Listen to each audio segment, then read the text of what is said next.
नमस्कार दोस्तों, मेरा नाम है सुभाष राज और स्वागत है आप सभी साथियों का एक स्मार्ट स्टडी में। साथियों, अभी हमारे देश भारत में लोकसभा चुनाव चल रहा है, जिसको आप आम चुनाव के नाम से जानते हैं। और जाहिर सी बात है कि जो आने वाले पेपर हैं, जो आने वाले आपके एग्ज़ाम हैं, उसमें लोकसभा चुनाव से क्वेश्चंस पूछे ही जाएंगे। तो आज की इस क्लास में लोकसभा चुनाव से रिलेटेड जितने भी क्वेश्चन बन सकते हैं, वो सारे क्वेश्चन मैंने आज की इस क्लास में ऐड कर दिया है। तो ये क्लास आपको कंप्लीट दिख रहा है। ये क्वेश्चंस आपके SSC MTS, SSC GD, CHSL, CGL, इसके अलावा CPO, RRB, ALP technician, RPF, NTPC, group D, UP police, Bihar police, MP police, Jharkhand police, Rajasthan police, BSSC, BPSC, JSSC, UP triple SC, सभी स्टेट एग्जाम्स में पूछे जाएंगे। तो आपको कंप्लीट आज का ये क्लास देख लेना है। क्लास बिल्कुल छोटा सा रहेगा, लेकिन ये क्वेश्चंस बहुत ही इंपॉर्टेंट है। देखिए, शुरू करेंगे पहले क्वेश्चन से। और आज के क्लास का पहला क्वेश्चन ये है कि 18वीं लोकसभा चुनाव कितने चरणों में आयोजित होगी। देखिए, अभी साथियों 2024 में जो लोकसभा चुनाव हो रहा है, आम चुनाव हो रहा है, उसका क्रमांक कितना है? तो भाई 18वां लोकसभा चुनाव हो रहा है। पहली लोकसभा चुनाव कब हुआ था? तो 1951 में, ठीक है, 51-52 में। तो देखिए, 18वीं लोकसभा चुनाव जो है ये कितने चरणों में आयोजित होगी? बहुत ही अच्छा क्वेश्चन है, ध्यान से देखिएगा साथियों। याद रखना, 7 चरणों में 18वीं लोकसभा चुनाव जो है कुल 7 चरणों में आयोजित होगा 2024 में। नेक्स्ट क्वेश्चन जो है, 2024 का लोकसभा चुनाव कितनावा संस्करण है? जैसे कि मैंने आपको बताया कि 2024 का जो आम चुनाव है या लोकसभा चुनाव है, वो 18वां आम चुनाव हो रहा है। तो करेक्ट आएगा ऑप्शन नंबर बी, 18वां। लोकसभा का कार्यकाल कितने वर्ष का होता है? बहुत ही इंपॉर्टेंट क्वेश्चन है साथियों, ध्यान से देखिएगा। लोकसभा का जो कार्यकाल होता है ये आपका 5 वर्ष का होता है। तो इस क्वेश्चन के लिए करेक्ट आंसर हो जाएगा ऑप्शन नंबर ए, 5 वर्ष। देखिए साथियों, आप लोग क्लास को एक लाइक जरूर कर देना, और क्लास अगर पसंद आए तो अपने दोस्तों के साथ जरूर शेयर करिएगा। नेक्स्ट क्वेश्चन है, 17वीं लोकसभा चुनाव का कार्यकाल कब समाप्त होगा?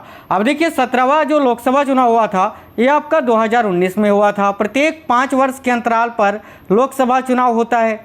तो भाई 17वीं लोकसभा का जो कार्यकाल है ये कब समाप्त होगा? बहुत ही अच्छा क्वेश्चन है। तो याद रखिएगा, 17वीं लोकसभा का कार्यकाल 16 जून 2024 को समाप्त हो जाएगा। राइट आंसर आएगा ऑप्शन नंबर सी, 16 जून 2024। नेक्स्ट है, 18वीं लोकसभा चुनाव कब से कब तक आयोजित होगा? यानी अभी जो लोकसभा चुनाव हो रहा है ये कब से स्टार्ट हुआ है और कब तक चलेगा? तो देखो, 18वीं लोकसभा चुनाव साथियों 19 अप्रैल 2024 से शुरू हुआ है, जो कि माफ करना, देखिए 19 अप्रैल, बिल्कुल 19 अप्रैल 2024 से शुरू हुआ है, जो कि 1 जून, ठीक है, 1 जून 2024 तक होगा। यानी करेक्ट आंसर हो जाएगा आपका ऑप्शन नंबर बी, 19 अप्रैल से 1 जून तक, ठीक है, याद रखना। आगे देखिए, 18वीं लोकसभा चुनाव के नतीजे कब जारी होंगे? यानी 18वां जो लोकसभा चुनाव होगा इसका रिजल्ट कब आएगा? तो इसका रिजल्ट जो है वो 4 जून 2024 को आएगा। तो करेक्ट है ऑप्शन नंबर डी, 4 जून 2024। देखिए, वर्तमान में भारत के मुख्य चुनाव आयुक्त कौन है? बहुत ही इंपॉर्टेंट क्वेश्चन है भाई। लोकसभा चुनाव हो रहा है तो आपसे एक क्वेश्चन पूछा जा सकता है अभी रिसेंटली जो अभी एग्जाम्स होने वाले हैं उनमें, कि वर्तमान में भारत के मुख्य चुनाव आयुक्त कौन है? और वैसे भी ये क्वेश्चन बहुत ही इंपॉर्टेंट है। तो याद रखना, राजीव कुमार। करेक्ट आएगा option number B, Rajiv Kumar. देखिए, वर्तमान में भारत के मुख्य निर्वाचन आयुक्त राजीव कुमार हैं, एवं अन्य 2 निर्वाचन आयुक्त जो हैं, एक आपके ज्ञानेश कुमार जी हैं और एक श्री सिंधु जी हैं, याद रखिएगा। आगे देखिए, क्या भारत का कोई गैर नागरिक आम चुनाव लड़ सकता है? यानी भारत का, जैसे कि कोई पाकिस्तान का या बांग्लादेश का कोई भी व्यक्ति भारत में आम चुनाव लड़ सकता है? तो आप क्या बताओगे? जी बिल्कुल नहीं लड़ सकता है। तो करेक्ट आएगा ऑप्शन नंबर बी, नहीं। आगे देखिए, अगला क्वेश्चन है, राजनीतिक दलों को चुनाव चिन्ह कौन आवंटित करता है? जैसे कि कांग्रेस पार्टी का जो चुनाव चिन्ह है वह है हाथ का पंजा, बीजेपी का जो चुनाव चिन्ह है वो है कमल का फूल। तो ये जो चुनाव चिन्ह है ये कौन आवंटित करता है? तो देखिए, करेक्ट आंसर आपका आएगा चुनाव आयोग। ऑप्शन नंबर सी करेक्ट आएगा, चुनाव आयोग, याद रखना। अगला क्वेश्चन है लोकसभा के पहले अध्यक्ष कौन थे। बहुत ही इंपॉर्टेंट क्वेश्चन है। तो देखिए लोकसभा के पहले अध्यक्ष कौन थे, याद रखना जीबी मावलंकर। ये क्वेश्चन बहुत ही इंपॉर्टेंट है। अगर आपसे पूछिए कि जीबी मावलंकर का कार्यकाल क्या था, तो याद रखिए जीबी मावलंकर का कार्यकाल 15 मई 1952 से 27 फरवरी 1956 तक था। ठीक है। अगला क्वेश्चन है लोकसभा का पीठासीन अधिकारी कौन होता है। काफ़ी अच्छा क्वेश्चन है। तो देखिए लोकसभा का जो पीठासीन अधिकारी होता है वो कौन होता है, तो भाई याद रखिएगा करेक्ट आंसर आएगा ऑप्शन नंबर डी, बी और सी दोनों, यानी लोकसभा अध्यक्ष और लोकसभा का उपाध्यक्ष, ये दोनों ही लोकसभा के पीठासीन अधिकारी होते हैं। अगला क्वेश्चन है 1951-52 में जब पहला आम चुनाव हुआ तब भारत के राष्ट्रपति कौन थे। तो 1951-52 में जब भारत में पहला आम चुनाव हुआ था उस समय भारत के राष्ट्रपति थे डॉक्टर राजेंद्र प्रसाद जी। तो राइट आंसर आएगा ऑप्शन नंबर ए। नेक्स्ट है अविश्वास प्रस्ताव किस सदन में लाया जाता है। बहुत ही इंपॉर्टेंट क्वेश्चन है। तो देखिए अविश्वास प्रस्ताव की अगर बात करें तो ये हमेशा लोकसभा में पेश किया जाता है, लोकसभा में लाया जाता है। तो राइट आंसर आएगा लोकसभा। 1971 की जनगणना के अनुसार लोकसभा में सीटों का आवंटन किस वर्ष तक यथावत रहेगा। जैसे कि बात करें उत्तर प्रदेश की लोकसभा सीटों की तो उसकी संख्या है 80। इसी प्रकार सभी राज्यों को जो सीटें बांटा गया है ये 1971 की जनगणना के आधार पर बांटा गया है। आपको बताना है कि ये किस वर्ष तक वैसा ही रहेगा, तो याद रखना 2026 तक, ऑप्शन नंबर ए। देखिए किस अवस्था में संसद लोकसभा का कार्यकाल बढ़ा सकती है, यानी वह कौन सा स्थिति है, कौन सा अवस्था है जिस अवस्था में संसद लोकसभा का कार्यकाल को बढ़ा सकता है। तो करेक्ट आंसर आएगा आपातकाल की स्थिति में, ऑप्शन नंबर बी। नेक्स्ट है किस राज्य में सबसे अधिक लोकसभा सीटें हैं। तो भाई सबसे अधिक लोकसभा सीटें उत्तर प्रदेश में हैं। कितनी है, तो याद रखना 80। चलिए आगे देखिए नेक्स्ट क्वेश्चन है जनता द्वारा प्रत्यक्ष रूप से निर्वाचन सदन को क्या कहते हैं। यानी जनता के द्वारा जो प्रत्यक्ष रूप से डायरेक्ट तरीके से जो निर्वाचन होता है उस सदन को क्या कहते हैं। तो करेक्ट आएगा Lok Sabha, option number B. Next question है भारत में क्षेत्रफल की दृष्टि से सबसे बड़ा संसदीय निर्वाचन क्षेत्र कौन सा है। तो देखिए भारत में क्षेत्रफल की दृष्टि से सबसे बड़ा संसदीय निर्वाचन क्षेत्र जो है वह है आपका लद्दाख, ऑप्शन नंबर ए। ठीक है। आगे देखिए भारतीय संविधान के किस अनुच्छेद के अंतर्गत लोकसभा की संरचना की गई है। काफ़ी अच्छा क्वेश्चन है, तो याद रखिएगा अनुच्छेद 81 में, ऑप्शन नंबर भी करेक्ट आएगा। नेक्स्ट क्वेश्चन है साथियों देखिएगा स्वतंत्र भारत की लोकसभा का पहला सत्र कब आयोजित किया गया था। तो स्वतंत्र भारत की लोकसभा का पहला सत्र ये कब आयोजित किया गया था, तो 13 मई 1952 को। नेक्स्ट क्वेश्चन है लोकसभा जिसको लोगों का सदन भी कहा जाता है इसका पहली बार विधिवत गठन कब किया गया था। तो लोकसभा का विधिवत गठन पहली बार 17 अप्रैल 1952 को किया गया था। याद रखना है आपको। देखिए लोकसभा भारतीय संसद का निचला सदन है और यह भारत के लोगों का प्रतिनिधित्व करता है।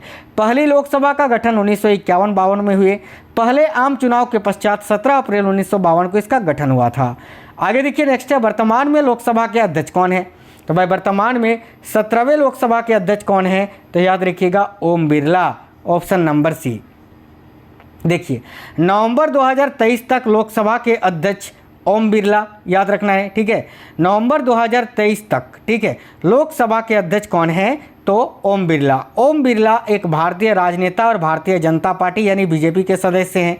19 जून 2019 को उन्हें लोकसभा अध्यक्ष के रूप में चुना गया था। इसके अलावा साथियों लोकसभा अध्यक्ष बनने से पहले ओम बिरला की अगर बात करें तो ये राजस्थान के कोटा बूंदी निर्वाचन क्षेत्र से 2 बार संसद सदस्य का सांसद थे। आगे देखिए नेक्स्ट है लोकसभा का सदस्य बनने के लिए न्यूनतम आयु कितनी होनी चाहिए। तो भाई लोकसभा का चुनाव लड़ने के लिए कम से कम आयु जो है 25 वर्ष होनी चाहिए, राज्यसभा के लिए 30 वर्ष होनी चाहिए, याद रखना। देखिए इसका उल्लेख भारतीय संविधान के अनुच्छेद 84 में किया गया है जिसमें कहा गया है कि लोकसभा का सदस्य बनने के लिए व्यक्ति की आयु कम से कम 25 वर्ष होनी चाहिए। संसद के निचले सदन की अधिकतम सदस्य संख्या क्या है, यानी लोकसभा का अधिकतम सदस्य संख्या क्या है, तो याद रखिएगा करेक्ट आंसर हो जाएगा 552, ऑप्शन नंबर सी। नेक्स्ट है अगस्त 2023 तक कितनी महिला सदस्यों को लोकसभा अध्यक्ष का पद संभाला, यानी अगस्त 2023 तक कुल कितनी महिलाएं हैं जो लोकसभा का अध्यक्ष बन चुकी हैं, तो याद रखना केवल 2 महिला हैं। और 2 में से कब कब, तो एक तो 15वीं लोकसभा अध्यक्ष आपकी मीरा कुमार थी और 16वीं लोकसभा अध्यक्ष कौन थी, सुमित्रा महाजन। याद रखना, देखिए लोकसभा की 15वीं और 16वीं अध्यक्ष महिलाएं थी। वे भारतीय राष्ट्रीय कांग्रेस से मीरा कुमार 15वीं थी और जनता पार्टी की सुमित्रा महाजन 16वीं थी। याद रखना। 1952 में हुए इस तरह के पहले से गिने गए 2019 के लोकसभा चुनावों की क्रम संख्या क्या थी, तो भाई 17वीं लोकसभा चुनाव हुआ था 2019 में। आम चुनाव के माध्यम से चुने गए भारत के पहले प्रधानमंत्री कौन थे, तो देखिए आम चुनाव के माध्यम से चुने गए भारत के पहले प्रधानमंत्री कौन थे, तो याद रखना है Pandit Jawaharlal Nehru ji. Option number A correct आएगा। देखिए भारत में पहला आम चुनाव किस राजनीतिक दल ने जीता था, तो वह भारत में जो पहला आम चुनाव है वो भारतीय राष्ट्रीय कांग्रेस ने जीता था, तो ऑप्शन नंबर ए करेक्ट होगा। भारत ने किस वर्ष देश भर में आम चुनावों के लिए ईवीएम यानी इलेक्ट्रॉनिक वोटिंग मशीन का उपयोग करना शुरू किया, तो ईवीएम का प्रयोग 2004 के आम चुनाव में हुआ था। याद रखना 2004। नेक्स्ट है, वर्तमान में भारत में लगभग कितने योग्य मतदाता हैं, तो वर्तमान में भारत में लगभग कितने योग्य मतदाता हैं, तो याद रखना 94.50 करोड़। Option number A. देखिए चुनाव आयोग के आंकड़ों के अनुसार 1 जनवरी 2023 तक, ठीक है, 94.50 करोड़ से अधिक मतदाता हैं। याद रखना। भारत के आम चुनावों में मतदान करने के लिए न्यूनतम आयु क्या होनी चाहिए, तो करेक्ट आएगा ऑप्शन नंबर डी 18 वर्ष। भारत में वर्तमान कितने लोकसभा निर्वाचन क्षेत्र हैं, तो याद रखिएगा 543 और अधिकतम 552। ठीक है, आगे देखिए नेक्स्ट है, सामान्य अनुसूचित जाति और अनुसूचित जनजाति निर्वाचन क्षेत्रों के संदर्भ में इन सीटों का विभाजन किस प्रकार है, तो सभी सही है। ऑप्शन नंबर डी, यानी देखिए जनरल के लिए 412 सीटें, एससी के लिए 84 और एसटी के लिए 47 सीटें आरक्षित हैं।